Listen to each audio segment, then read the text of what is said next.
Hi, everyone, and welcome to the Resident Rulebreakers. I'm Kayla. And I'm Camille.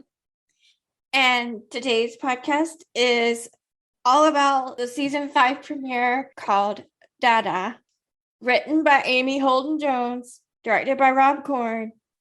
It's a rarity to see a solo Amy written episode. I don't think I've ever seen that before.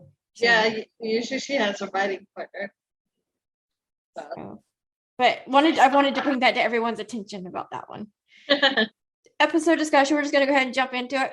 We'll talk about the other stuff later. The first topic is Conrad, Gigi, and the felt absence of Nick. Yeah.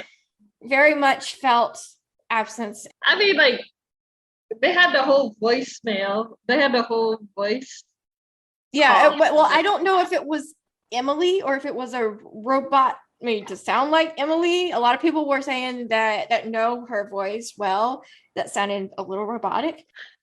I don't know the backstory on that. You know, nowadays they could like take different sound bites from different like clips or whatever, piece them all together to make it all sound like it's someone. But I don't know. Maybe also Emily could have just sent in a recording of herself saying those lines. Yeah, exactly. So I really don't know. Very easy to do that too. Just put it on the phone. Here's the recording. There you go.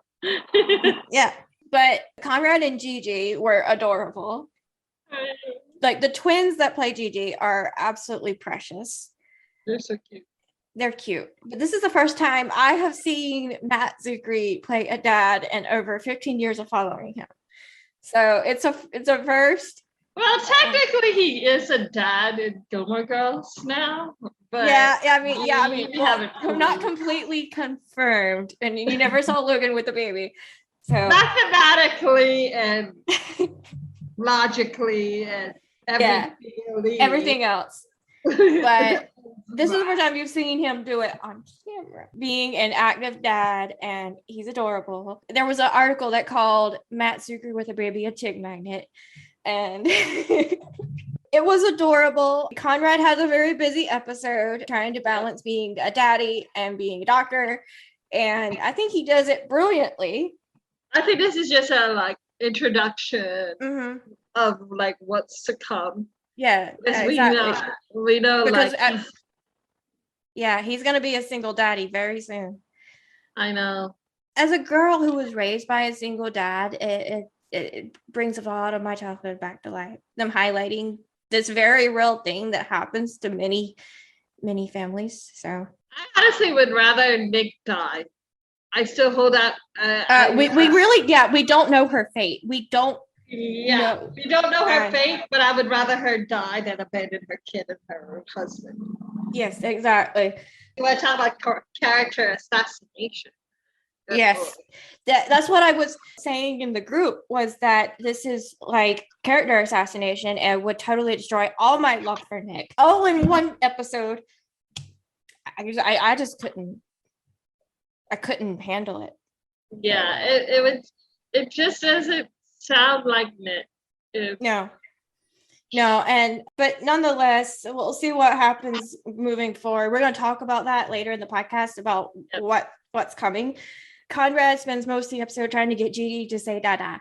I know, it's so cute. Finally, at the end of the episode, the last line of the episode is her saying Dada. Did you have a toy sort of like Gigi? I had a pillow. Same here. I had a pillow too. When I was you drove my dad crazy. I used to call it the hot dog pillow. You know those long pillows that were like tubular? Mine actually was a teddy bear that would turn into a pillow, so it was reversible. Oh, so you carried that thing around? Yeah. Oh yeah, that was mine. My pillow was mine too. But the thing is, Conrad had a case, and we're going to bring up this case in a moment, where he has this 14-year-old girl almost die on him, and he's like, all I want to do is hold my baby. I just want to make sure she's okay. So yeah, I mean, it really, and there's a scene where Conrad talks to this girl's father, and it really kind of hints at what might happen to Nick. Yep. there's two ways they could go, and one of them we obviously just mentioned that we didn't want it. We don't want her to abandon them, which is what happened to this dad and this girl. And the other one is Nick dies. So, but there's hints of that too. They're trying to foreshadow what two possible ways, and we still don't know which one. But I did think there was a lot of foreshadowing in that scene. Well, Nick in this episode is supposedly a spa retreat that she's supposed to come home from the next day. Yeah, and stuff. So I guess we are surmising based on the episode promos or synopsis that have come out that they address her disappearance in episode 3. So I'm assuming that there was a delay of her coming home from the spa and something happened. Episode 2. All I know is that episode 1, episode 2 all happened with about 2-day time span. Yeah. We can say that. Yeah. But here's the thing, there's one more thing I wanted to mention before we jump to the next topic, was that Conrad was adorable trying to comfort Gigi with Unchained Melody. That was beautiful. Mm-hmm. Very cute, very sweet. But the song that played over the final scene was written by Bruce Greenwood and sang by Bruce Greenwood. Yeah. Wanted to bring that one up. So who knew Bruce was a musician too, right? Unless you listen to us, right? Because he did play the guitar in the podcast he was in. So in our podcast interviewing him. But there's also another thing where Conrad misses 2 calls from Nick and a text message. And that's probably the last call he ever gets from Nick. I'm so tired of the not knowing. Yeah. I have enough of that in my own real life. Can we just get rid of the knowing part? But yeah, so it's coming slowly, but it's coming. The other part of this episode that really was over-capsulating this episode is the cyber attack that they had, which obviously many people have pointed out. They did this plotline before. We pointed it out last week. Yep. But I think this one was different. 911 also did one too. So someone mentioned that. Yeah, someone mentioned that 911 also did this plotline, but the Resident had 201 do this, and now they did it in 501. I think that this one was different because it was not internal; it was external hacking in. And Kit was just a boss, man. She was badass. Devon came in there here's my friend, she's a hacker, anti-hacker kind of thing. She can build this program that will counter hack them kind of stuff.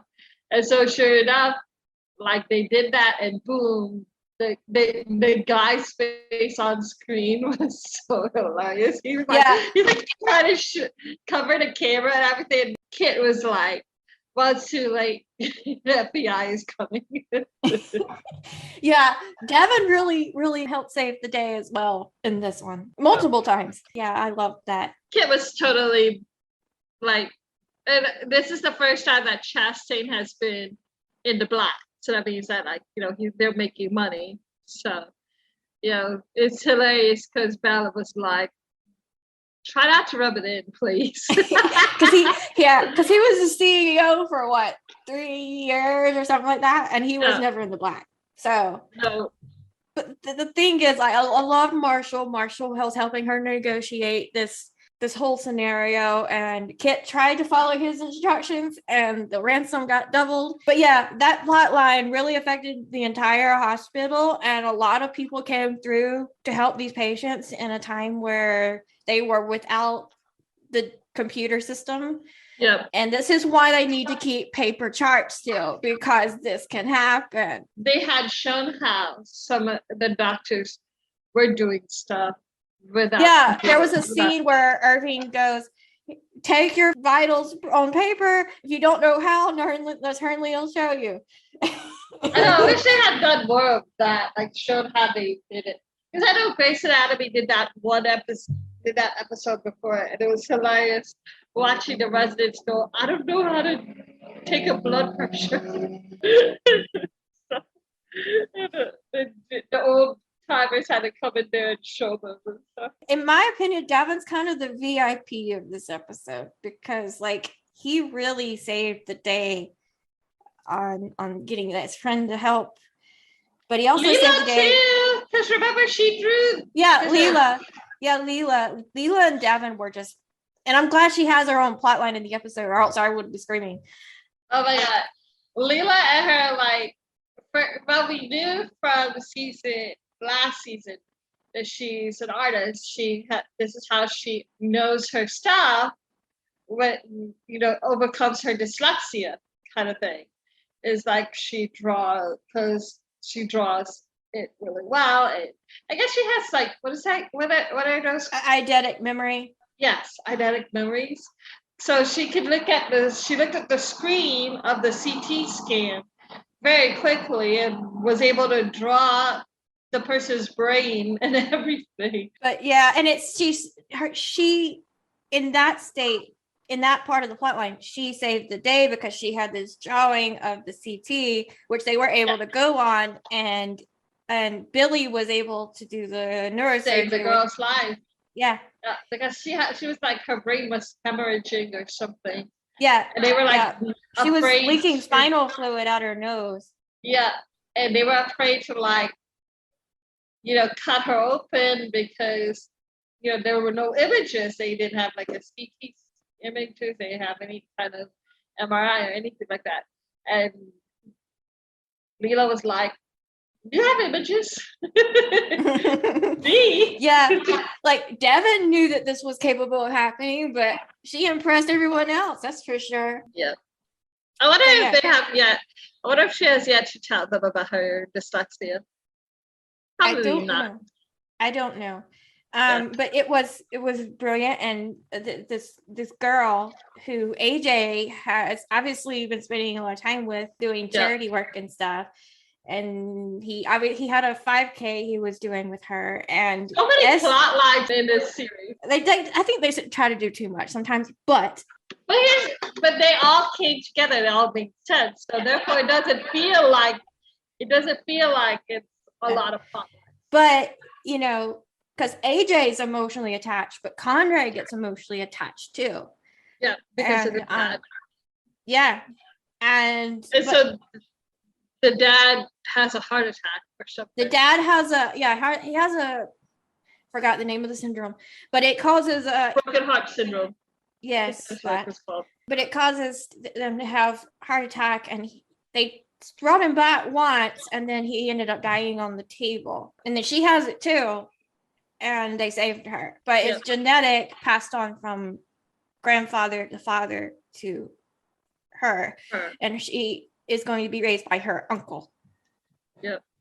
So it's sad because the dad's not going to get to see these milestones. Yeah. Okay, so let's talk about the blind guy.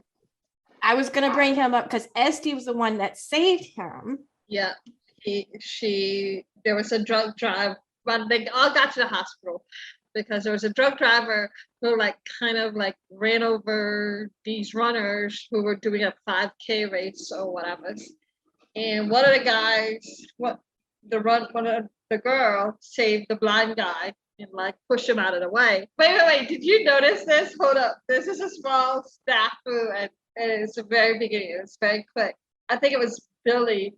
At first took his cane. You can see her taking the cane and putting it up.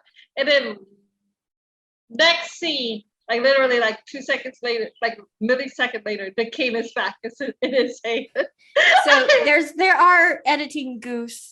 I laughed when I saw that. I was like, oh my god, that's too funny. I did have to laugh at that one. It's rare to happen in The Resident, but that we find them. But Winston comes in with a broken bone right below his elbow. Yeah. And he's in a sling. They set the bone without painkillers, which ow. Yeah, and so Devon and Irving reset the bone, put it in a sling, and they sent him to when Nolan took him to the cast room where they were gonna. And they took Michael Hogan took him. Yeah. And so like he went to the receptionist and told the receptionist, hey, look, this guy is blind. The receptionist was like looking sick. She's like, I'm on my way out, I'll tell the person after me or whatever. A couple hours later, there's nobody at the reception desk at all. The blind guy, Winston, is like yelling out, hello, hello, anybody here or whatever. He opens the door to the janitor's room. I don't know what's going on in the janitor's room, but you can tell something that is not supposed to be there is there, or something mixing is there because there's fumes and whatever else, and the guy thinks. Well, this leads into next week's episode. And then of the episode, Devon, is like looking for Winston, like, hey, he hasn't checked out. Where is he? Or whatever. So they're all like, we last saw him at the CT or whatever. And so he went downstairs to CT, saw him in the janitor's room, and he faints too. But anyway, so now the mystery is, obviously what happens in the janitor's room also made the receptionist and everybody else sick or whatever. So that's why they were. And we'll find out the answer to that. They say it's a gas leak in the press release. We'll find out next week. Because the promo shows Devon's passed out in the elevator. He makes it to the elevator, but he's passed out. That's essentially what we can give you from that. Because this plot line this week is all about making sure Devon recovers from that. And here's the thing. Devon and Leela, we kind of brought them up. Yep. But it's been 9 months since the finale. So this relationship, while it feels rushed to us, wasn't rushed for Devon and Leela. Okay. They're so cute. Oh my god, they're so cute. I erase most of my doubts or most of my fears about that relationship because they're so darn adorable. There's a lot of chemistry between Manish and Anuja, and I love it. And the fact that this episode gave them both separate plot lines and then did their relationship, kind of sort of erases some of my fears for what they're doing. Yeah. But Devon asked her that they should get their own place. She's like, no, not right now. But I do think it's coming somewhere down the line. But for people who are feeling it's rushed, they were, again, 9-month time jump here. Yeah. But they're already talking about moving in together. Yeah. Yeah, exactly. But I did love how attentive Devon was to Leela, especially during when she was upset about her patient and everything, and he comforted her. I love that. That's just Devon. No, that's just how he is. Yeah, I know. He's just awesome. The other relationship that started somewhat blossom was Kit Bell. We know it's coming. Taking forever. I swear they're like they've definitely said it's coming. It's just this. But he did ask her out on a date. Yes, he did. And she's like, I'm tired. This day has been rough and I'm going home. Yeah. And they addressed Morris. Morris is Kayla's currently. The storyline with Kane is that he's in Johns Hopkins. Yeah. He is not in the beginning credits of the cast. No, and here's the thing. There's a whole new opening theme scene this year. Billy and Leela are both in it now. Yeah. Nick will be deleted probably by But Nick is still there for now. But temporarily.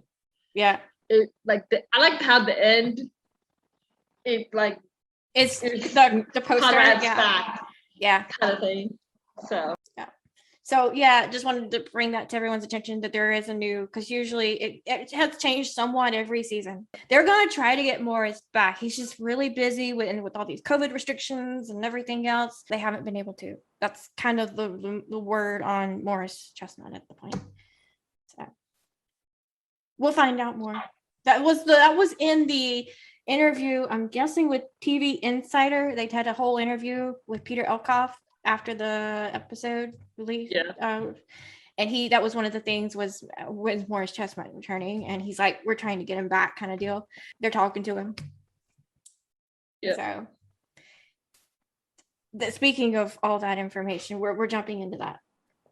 There was like 3 articles that I wanted to highlight. The one with TV Insider was a full interview with Peter Elkoff, and he was talking about pretty much everything that was kind of coming down the belt line kind of deal. If you don't really want to be spoiled, that's probably not the article you want to read. But there was some good information on that. Like, you know, there was some Kit Bell and the baby and Morris. There was a lot of information in there. Yeah.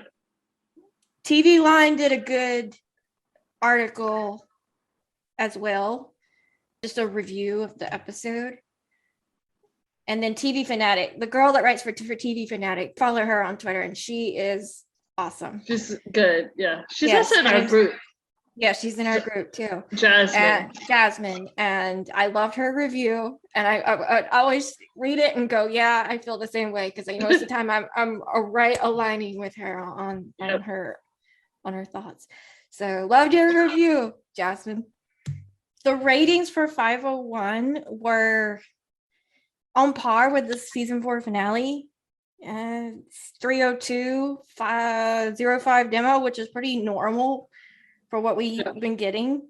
So don't complain too much, because this is pretty normal for a pandemic TV show right now. Yep. Fox was happy with it. Yep. We're not going to get the 5 million we were getting a couple years ago. It's just not going to happen. I know. Just be happy, y'all. Be happy we got a show. I know. 5-2, we've kind of brought up the promo already. It's in the group if you want to see it. It's in the announcements. I put it in there. It's also on our Instagram page. It's there for you to see. Devon and the police officers coming to the door for Conrad and everything. And Leela looking worried. Yeah, and Leela looking worried. We've kind of mentioned it last week. The people who were like the most notable guest stars were Vince Foster, who plays Chew. Tasso's in it. Denitra's in it. The plot line that starts with Billy's son, played by Miles.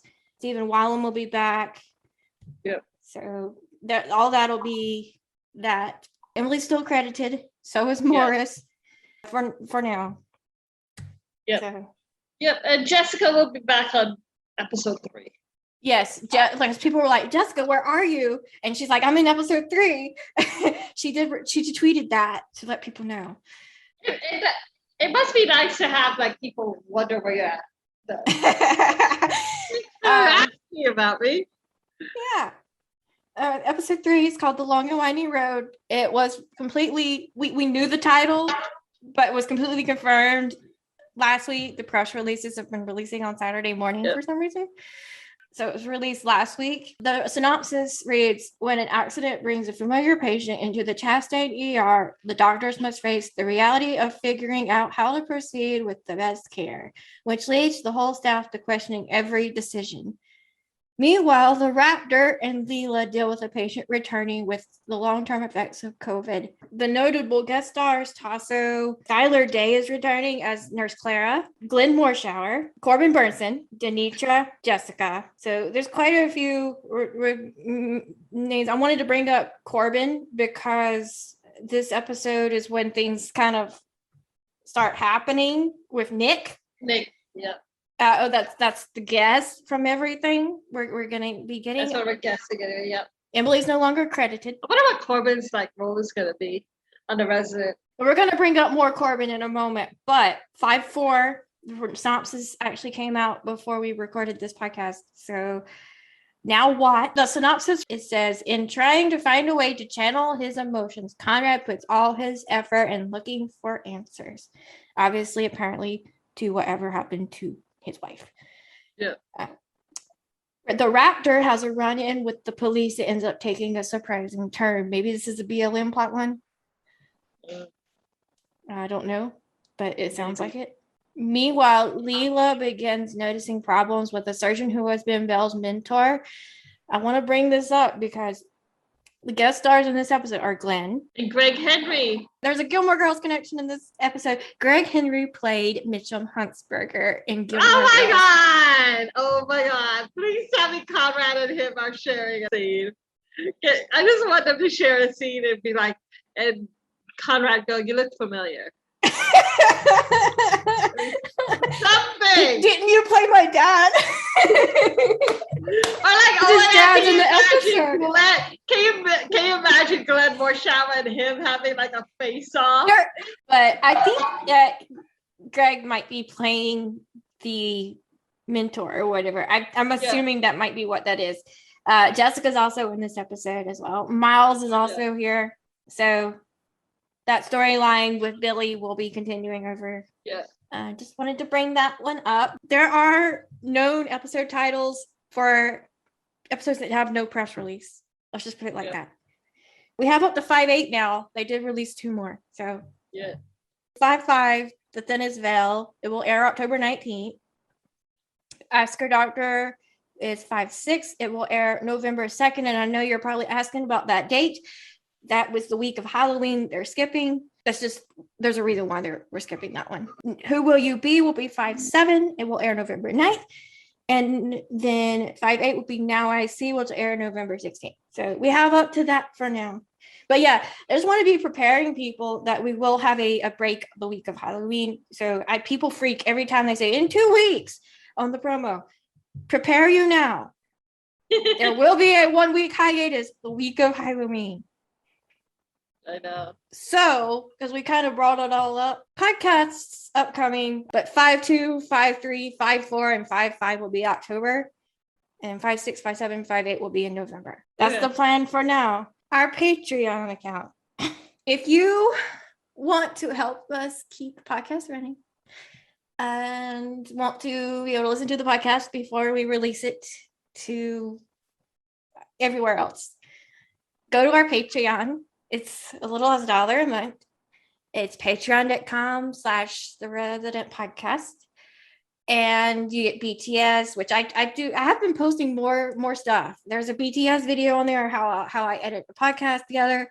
There's early releases, stuff like that. They're all there. Yeah. Pretty active right now because we're active. Yeah. So there's that. Well, the CT scan came back, and it's okay. So anyway, the doctor says that it wasn't clear on how vascular this tumor is, so he ordered an MRI with contrast and stuff. So I am getting an MRI on the 23rd of October. So it's like a whole month. So anyway, the 23rd is going to be when I get an MRI. And then on the 26th is when I'm going to go see the doctor again. And hopefully then they will set up a surgery date. But so right now we're guessing a November surgery date here. Yeah, November or December. Hopefully after Thanksgiving or before Christmas. And long enough time period of healing where I can eat and not have to worry. There will be a significant break in the airing schedule that you might just have recovered, because they always break at Christmas anyway. So maybe you won't need a temporary co-host after all. We'll see what happens. We'll keep you updated. And Hallmark is also busy. That's the busiest time of the year. Speaking of Hallmark, well, let's just put it this way. Because I mentioned Corbin Burnson earlier. He'll be on a Hallmark movie that actually will air September 25th. I'll be on Hallmark Heartbeats, which is her other podcast. Yeah. And we'll be discussing the movie. So there's a sneak peek of that movie in the Facebook group. So it's on our Instagram as well. Yeah. So anyway, Corbin is going to he plays the dad of the main character. And so the premise of the movie is that his daughter used to be like a famous rider or whatever. There's horses involved in this movie, guys. Yeah, so go watch it. It's on Hall if you haven't already seen it. And Kayla and I will be podcasting together again later this week. Yay. I don't know what day it will release. Probably Tuesday, Monday or Tuesday. Yeah. No later than Tuesday. how to contact us. We have our email address, which is the Resident Rulebreakers at gmail.com. Facebook, we have our page, which is the Resident Rulebreakers podcast, and we have the group, the Resident Fox Fans. Instagram, we have at the Resident Podcast. Yeah. We have Camille's, which is at the Resident on Fox Fans. And then I'm at KB Country 37.